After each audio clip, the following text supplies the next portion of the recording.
Hey friend, this is episode number 506 of the And So podcast with Taylor Bradford. Let's get to it.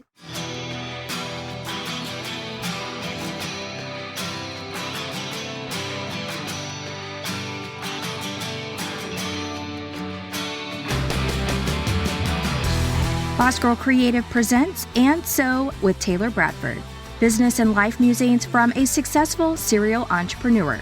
Each week, you will hear Taylor spill the tea on all things business, life, relationships, health, and everything in between.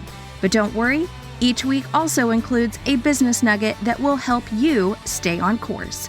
And now a throwback to 3-year-old Taylor who inspired all of this. And so.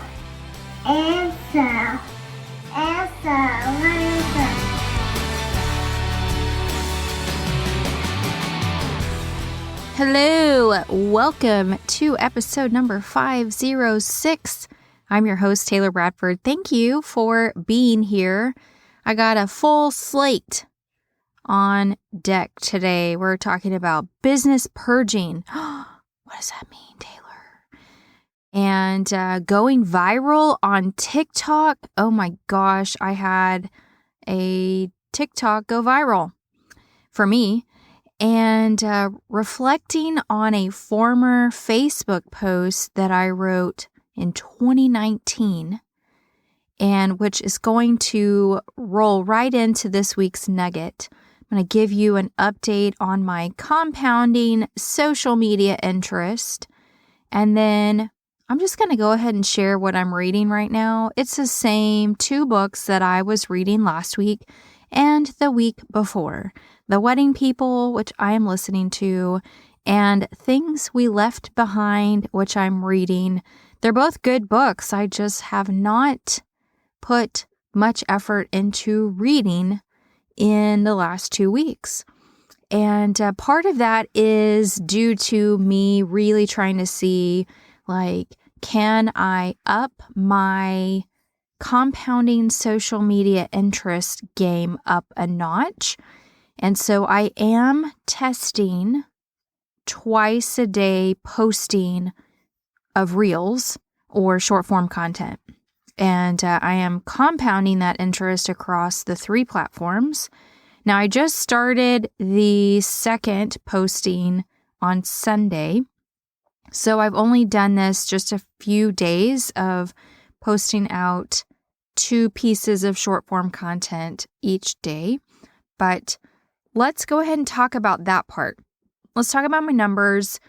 I'm curious to know, first of all, and you're going to have to come over into my DMs on Instagram at Boss Girl Creative or my personal Instagram, whatever is easier, Taylor L. Bradford, or my TikTok, which is the same, Taylor L. Bradford. I don't care where you come, just come tell me, are you doing this experiment for yourself? Because I feel like each week I'm going to give you a number and I'm compounding on my own numbers and it's working. I'm going to keep going because I think that there is something to be had for this strategy. I think it is replicatable for anybody in any niche. It is all about consistency. There's not necessarily a posting schedule. I am posting one in the morning when I get up and I'm moving around. And then this second piece of content has been when I'm winding down, either waiting on dinner to cook or what have you. So I am not posting 9 a.m. and 7 p.m. There's no strictness to the posting schedule. It's just getting your posts out there. Now, I am still trying to find content or music that's under 10,000 plays, but even sometimes I'm just no, I really like that song, so it's got less than 100,000 plays. And then over on TikTok, TikTok is for the most part finding the songs that it wants to match up to the video content that you're uploading into their platform. And although some of them I have specifically said, no, pick this song instead, I've gone out and found it. And then I try to replicate that over on YouTube. Sometimes I can find the music, sometimes I can't. And so there's really no rhyme or reason to those aspects. But let's just go back to when I started paying attention to my numbers, which was January 27th. And as a friendly reminder, because nobody remembers numbers, including myself, so on January 27th, I had 234 YouTube subscribers. Last week, so we're going to skip the week in between last week and the week before and when I started counting. So January 27th, I had 234 YouTube subscribers. On February 7th, I had 250 YouTube subscribers. And as of this recording, I have 266 YouTube subscribers. So from January 27th, 234 to now, I have 266. I have gained 32 YouTube subscribers. On TikTok, now I'm going to talk about me going viral. Me going viral helped my TikTok. You cannot predict when you're going to go viral. And I'm going to just share my numbers and then I'm going to talk about going viral. So, and I have never gone viral with any piece of content to date, like never. So this was so incredibly wild to witness. So TikTok, on January 27th, I had 139 followers and 1,386 total likes on my account. Last week, I had 173 followers and 2,100 likes. As of this recording, I have 324 followers and 4,198 likes. So between January 27th at 139 followers to today, 324. So I've almost gained 200 followers since January 27th. And I gained over 100 followers from one TikTok going viral. Now on Instagram, again, I have a strong suspicion, and like nobody's going to come out and tell me this, but I have a strong suspicion that it's the age of my account. So back on January 27th, I had 3,470 followers on Instagram. Today, I have 3,476. Last week, I had 3,474. So there's not a lot of movement happening on Instagram. And for the most part, my reels are hitting anywhere from 200 to 300. And then randomly, one will pop off and get to like 1,700. But like nothing on my Instagram has gone viral. So let's go ahead and talk about going viral on TikTok. So let's cue up what it was that made me go viral. I shared a lamp lighting hack, and having a rental company and wanting to put lamps in my lounges. And for like a variety of reasons, I bought all of these lamps actually to light a stage for a mood effect. And so I can't have cords everywhere. The band's got their own cords running everywhere. And so I snipped a bunch of the cords prior to that event. It was actually for Yellowstone. So I have all of these lamps and I've been including them in my lounges when we're not outside, or I'm bringing out a really heavy duty lamp that's not going to fall over in a gust of wind. And so I have cut the cords and I use rechargeable light bulbs. Now, the ones that I'm using will charge in a regular lamp. Like I don't need to actually have a USB cord plugged into the wall in order to get these bad boys charged up. I use a regular lamp that charges these bulbs. So I shared a simple lighting hack for people interested in being able to use their vintage lamps. Because here's the thing. You may want to use a lamp where you can't use a lamp. There's no place to plug it in. So cut the cord and use a rechargeable light bulb. You may want to use a vintage lamp, but old lamps, the cords in old lamps do not have a ground in their cords. They're a very simple cord. And the electricity options we have now in our walls are not meant for those old cords. Like I could potentially start a fire. I'm not going to do that. I'm not going to start a fire, and I don't have places to plug things in. Even if I wanted to rewire the lamp, I don't have places to plug things in. I don't want a trip hazard. I have no place to plug things in. I don't want my client to have to pay to bring me power to light up their lounge. So the simplistic way for me to have these cozy vibes is to use rechargeable light bulbs. So I cut the cord, and the internet had something to say. Like, I was so blown away by how many waves I made by cutting a cord. And I actually have one right now going that basically says, if you want to make the internet mad, cut a lamp cord. Just to see if that will have some traction over on TikTok. And let's see, right now, that particular reel, I posted it not even an hour ago, maybe an hour and a half ago. It's already at 3,200. And like my average on TikTok sits anywhere from 900-ish to 1,700. So it's definitely outperforming the others that I have. But y'all, this one TikTok currently is sitting at 106,000 plays. And people are watching halfway through, which is totally fine because they get to like the answer by 15 seconds in. They're watching 15 seconds of my 30-second video. It's crazy. I wish that I had 1,000 followers on TikTok because I would have been able to use links. And so I am missing out on selling this stupid light bulb because people don't like to leave TikTok. So there's no way for me to provide a link if they're not willing to go over to Instagram or go over to my YouTube. So I'm missing out on some crazy revenue for a TikTok that went viral. So yeah, so wild. And then like the fact that people had things to say. I made another reel, turned it over into TikTok, or published it over in TikTok. I don't know, like it's not a TikTok. Like I'm making a reel and then posting it to TikTok and posting it to YouTube. So it's a TikTok, it's a short, it's a reel, but it's short form content. So the things that I've had people say to me, like, I mean, why do we have these many opinions? I'm just so baffled.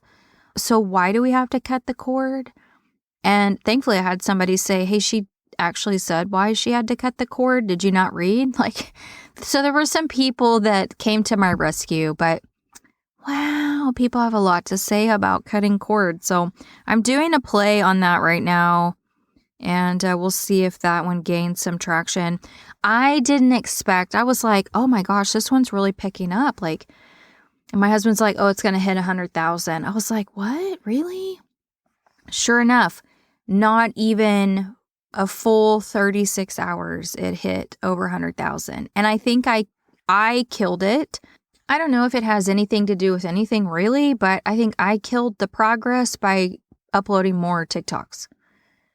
That probably has nothing to do with it, but it drastically slowed down when I posted another TikTok. So, and I've posted multiple since then, and now I'm doing 2 a day. So, I don't know how that theory will hold. And it may have nothing to do with it. Who knows? And who is ever going to know? Because I'm not, because nobody at TikTok is telling me how their algorithm works. Okay, so I went viral on TikTok. Wow, that was so wild. So it got me to be like, okay, well, you weren't prepared for that. And you don't have enough followers on TikTok in order to have links. So how can you best set yourself up to be able to make some revenue off of things in the future? And so I started using my Like to Know It app again, and that's working. So I've already made some money through affiliate links, which is nice, and I want to keep doing that. So, and I just gained a new follower on my Like to Know It. That's awesome. I don't know what I'm selling. My light bulbs. My light bulbs are selling. Is that what is selling? Who knows? Maybe that would be great. Buy all the light bulbs. And yeah. Okay. So that is that. That is that. Okay. Let's talk about business purging. Oh my goodness. I feel like I've got some purging that is going to happen soon. One specific, and I'll go into that one in a second. But I definitely going to be purging some inventory soon from Sugar Creek that is just sitting. I may wait it out and give it a full year. There are some pieces that I definitely want to move, but I just bought a whole bunch of bentwood chairs and added them to my collection, and it will be, I think, a year in June or July. And so far I've had one inquiry on it, but it didn't pan out. So we'll see. I don't know. I thought they would be a good addition. My crossback chairs go out all the time, but I may be purging the brand new chairs that I bought and hoping I can recoup some of that money because they were not cheap and I had to have them custom ordered out of China. So let's talk about the other business purge. The other business purge is that my husband and I have decided to sell off our rental property, specifically our car lot and our 4 duplexes, including the one we currently live in and have owned the longest. We owned this particular property for 21 years, and I'm feeling okay about it. And I kind of want to talk about like business purging from the sense of like, how do you decide when like you've gotten to the point where you've squeezed every bit of juice or water out of the thing? Like, what is that point? What does it look like for you? And we've always said that, rental property would be kind of our retirement. And because property traditionally appreciates over time, and, I don't think we've ever discussed really selling them, like seriously selling them. And we made the decision after our last Colorado trip to hire a property manager because I just had one unit that I could not get rented and I needed something off my plate. And that was like the quickest thing that I could get off my plate. And that unit is still unrented. It's been unrented for 13 months. It's actually my next door in the one that we live in. And then it's taken a bit to get some of the others as they've come up for lease. It's taken a bit for them to get rented. And the problem in my town is that they've allowed a lot of apartment complexes to be built, and they are building a slew of duplexes in kind of an apartment style. Like they look like a bunch of little townhomes all shoved together apartment-like, but they're individual structures. And what was nice before all of that is we were kind of the cream of the crop of the town. I think my town has 34,000 people in it. And now we have all of these places to live. And I can't compete. And then on top of that, 2 years ago, our property taxes doubled. So one duplex, property tax-wise, not counting insurance, property tax-wise is costing me over $8,000 a year. And I have 4 of those. Now, half of one is homesteaded, so half of one is not $8,000. But I can't keep up. So where I make money is obviously once all the expenses are out and what's left over is my profit. And one of my properties, I'm making $90 a month. One of the others, I'm making close to like $2,500, but that is because it's paid for and I've owned it for 19 years. But it's limping the others along. So overall, am I making money? I think I'm washing. I think I'm literally washing. And I could take the equity from these properties and put them up into a money market account or in something that is funding up against or trading up against the S&P 500. I have had really strong success in Fidelity's FXAIX fund, which is their version of the S&P 500. And just to give you like an example, I think my husband got into that fund not even a year ago, and he is up, oh dang, I should have asked him before I started recording this. He is up way over 10% return. I am up way over a 10% return on mine.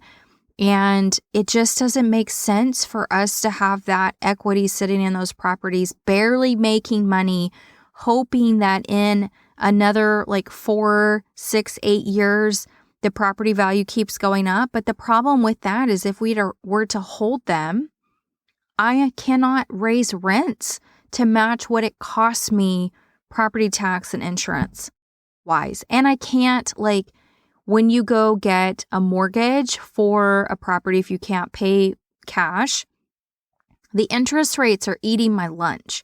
So back in the day, 20 years ago, when we bought the first two, I was able to put like 5% down and my interest rate was like 6%. Like, it made sense to be a landlord because the barrier to entry was so little. And the last two that I have purchased, we put a lot of money down. Now they require 20 to 25% down.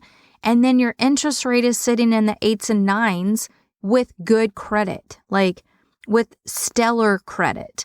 So it's just no longer making sense. And I seriously sitting here thinking, like, I've never said out loud that we would even entertain selling the rental property. But here we are. We have already talked to our real estate agent. We've already talked to our accountant, the tax implications for us doing this, the capital gains that we are going to get hit with would make you lose your lunch. But we have a lot of equity that could be making better money for us with over a 10% return. And even if, like, I stuck it in a freaking savings bond, I would make more money than what I'm making right now. And dealing now with a property management company and dealing with the tenants, because I don't want somebody maintaining my units when I am in town and I can do it myself. So, wow, business purging. And there just comes a point when you're like, I am literally being squeezed at both ends. And this is no longer fun. I do not find joy in this. And what this is going to allow us to do is completely get rid of every single debt that we have. And the debt we have is all business debt. Like, we don't have anything that's personal that is holding us down. And we're going to be able to pay off my warehouse property, which has the storage facility and the shop that one of my tenants rents. And I'm literally not going to have any bills anymore. It is going to be such a joyful time to be able to be like, I don't need to put a roof on this week. I literally have no bills. So you talk about like a complete 360. Never did I think that we would do something like this, but it makes the most sense for us now.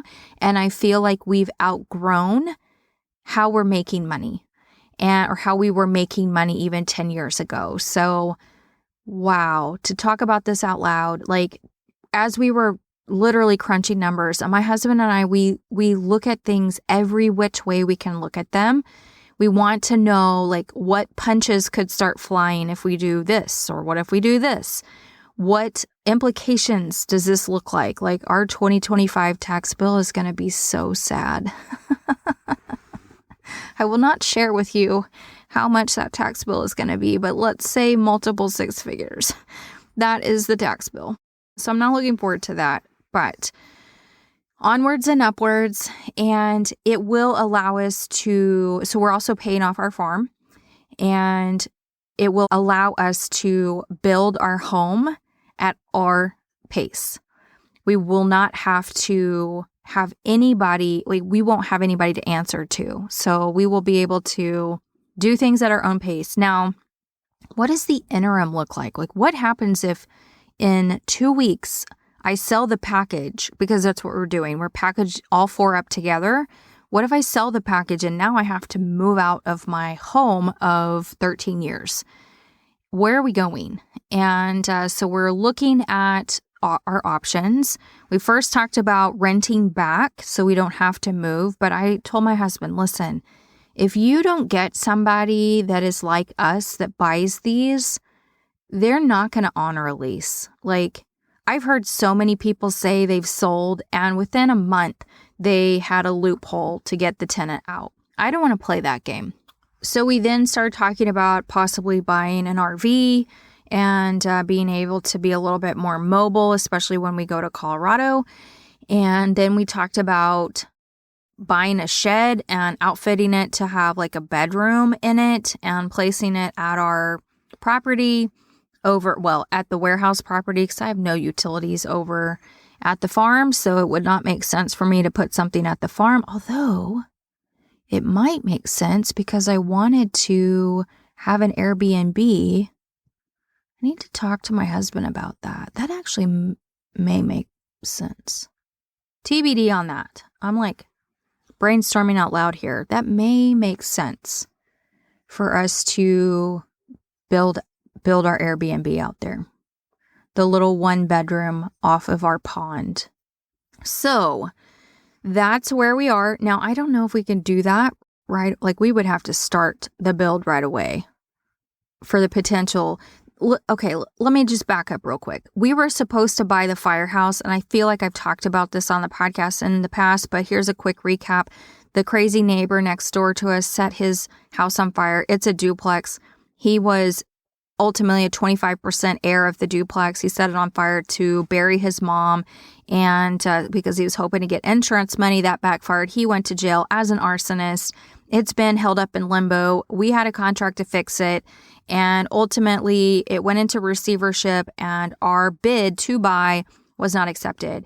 And while we were waiting to see if our bid to buy was accepted, another duplex next door to one we already owned came up for sale. We made an offer on it, and it sold for a hella price. And so these two dominoes kind of helped push us towards, okay, this doesn't make sense for us to hold these anymore.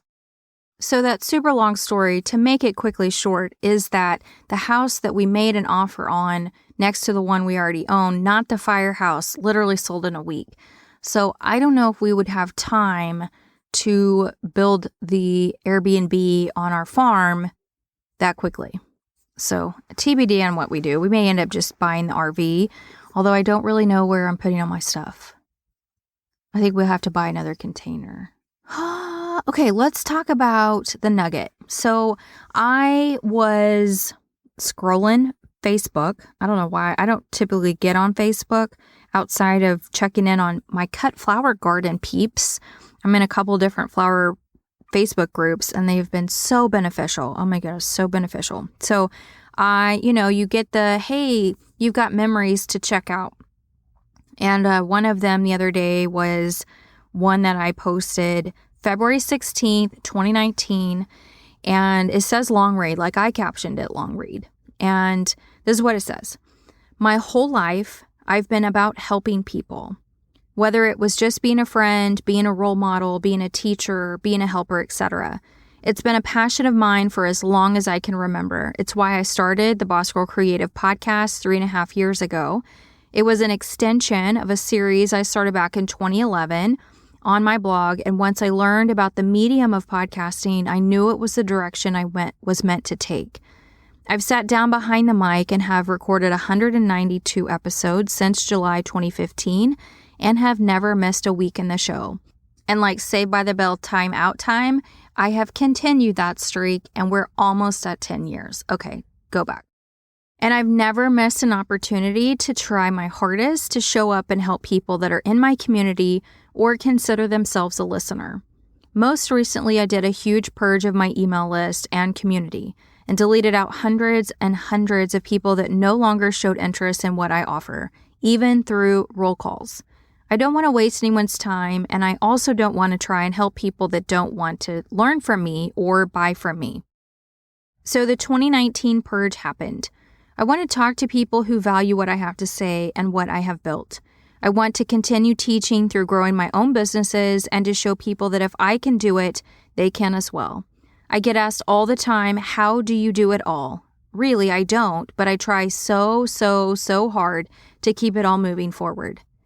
Part of that keeping it moving forward is showing the vulnerable sides to me and my businesses. You'll hear those podcast episodes if you are a listener.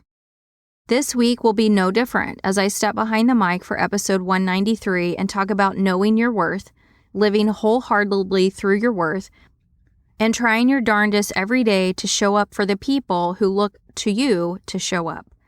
If you know me in real life, you'll know that I'm a firstborn, that I am a bit of a boss. My mom called me bossy as a kid, and man, I've tried super hard not to be bossy, but I know that I am direct.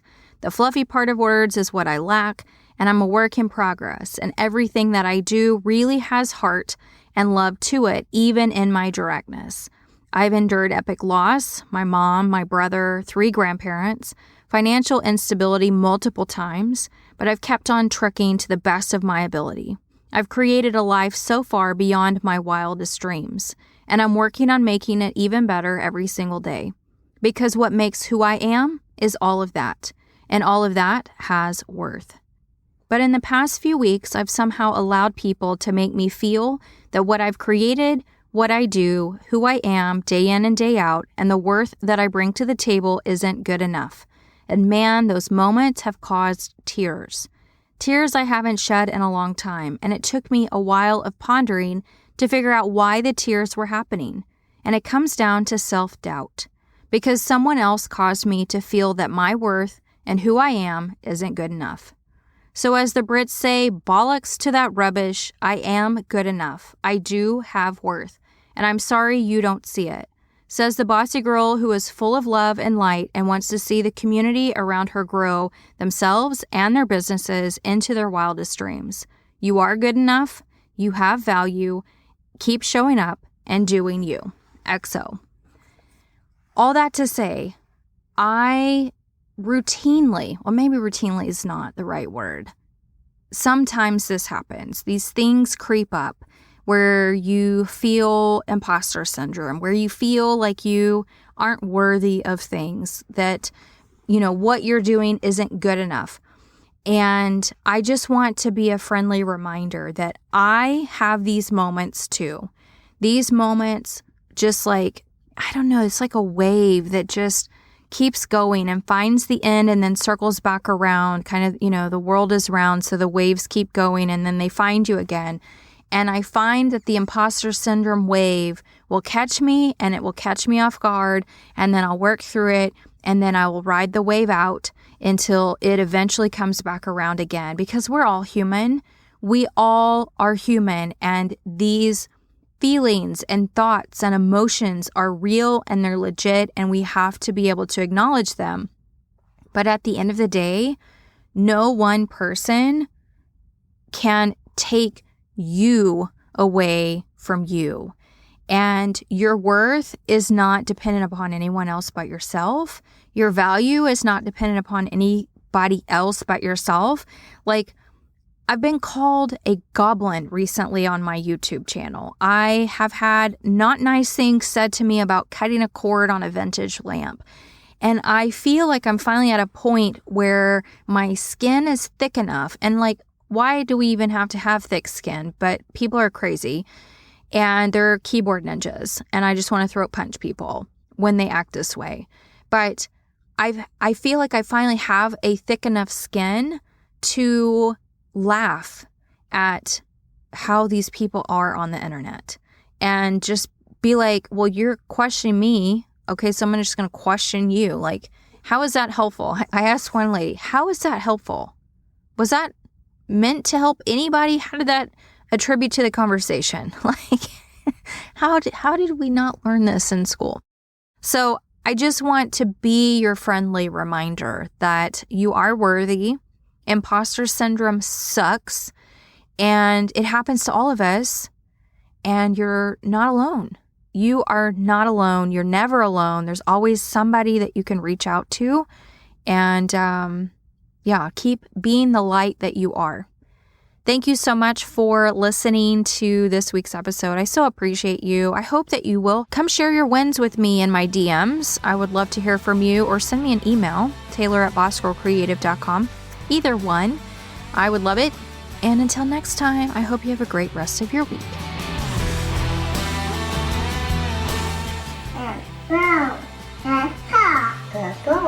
And like my 3-year-old self said, that is all for this week.